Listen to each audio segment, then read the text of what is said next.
So by conducting market research can help you identify potential clients and projects that align with your expertise and capabilities. Now, one way is you can see what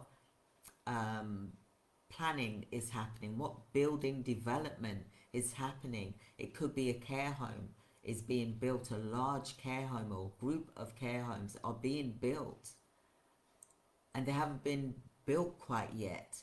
So you can do a search for development of care homes, yeah, and you can then approach that care home because there'll be a phone number for you to ring.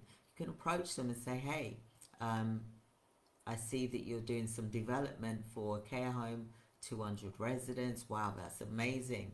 You know, I'd like to know who it is I need to speak with regarding the staff members providing staff members, because I understand you have a vacancy.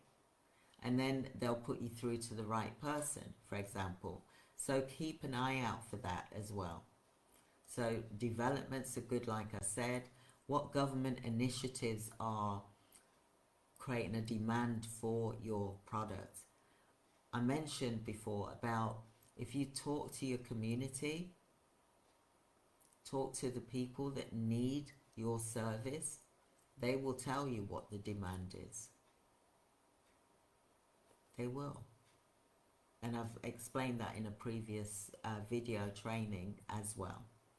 So set up some alerts on your contract portals so that they can let you know when something is specific for you. So you'll need to put in certain keywords, criterias, so that those alerts get emailed to you so that you know that there's a contract that's coming up and that is suitable for you, and then you then apply and you express an interest first, and then you can apply for that contract.